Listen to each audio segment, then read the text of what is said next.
என்னோடய பேர் மோனேஷ். நம்ம இன்றைக்கி ஒரு ஃபேண்டசி ஹிஸ்டாரிக்கல் ஸ்டோரியை பற்றி பார்க்க போகிறோம். இந்த ஸ்டோரியோட அத்தியாயம் அதியன்.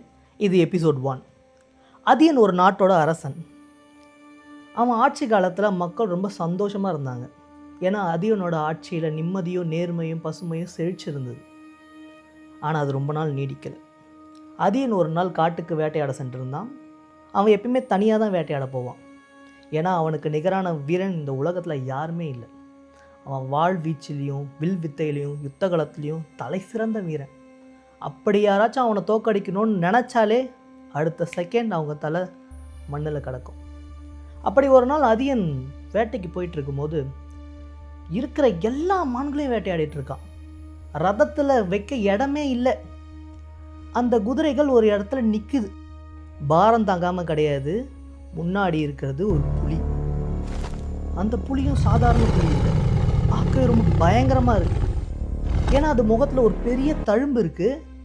இதை பார்க்குற அதியன் ஒரு புன்முறுவலிடுறான். ஏன்னா அந்த தழும்புக்கு காரணமே அதியன் தான். அதியனோட அரசில் இந்த மாதிரி ஒரு சுவாரஸ்யமான நிகழ்ச்சி ஒன்று இருக்குது. ஏன்னா அரசர்கள் மட்டும்தான் காட்டில் போய் வேட்டையாடணுன்ற ஒரு சட்டம் இருக்குது. ஆனால் அதியனோட ஆட்சியில் அந்த மாதிரி எதுவுமே கிடையாது. மக்கள் யார் வேணாலும் போய் வேட்டையாடலாம். அந்த மாதிரி வேட்டையாடணும்னு நினச்சி போன மக்கள் யாரும் திரும்பி வர மாட்டுறாங்க. என்னன்னு பார்த்தா அங்கே ஒரு பயங்கரமான புலி. அந்த புலி மான்களை வேட்டையாடலை. மான்களை வேட்டையாட வந்த மனுஷங்க ரத்தங்க குடிச்சு அந்த புலிக்கு மான்கள் மேலே இருக்க ஆசையே போயிடுச்சு. மனுஷ ரத்தத்துக்காக ஏங்கி இருந்தது.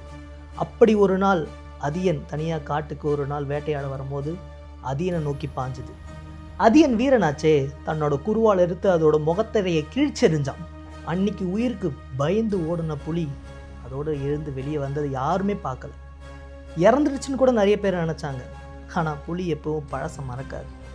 அது இவ்வளோ நாள் காத்துட்டு இருந்தது அதியனுக்காக.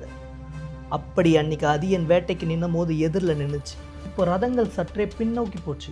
ஏன்னா அங்கே பாஞ்சிட்டு இருந்த குதிரை பழிவாங்க அதியனை நோக்கி வேகம் எடுத்தது.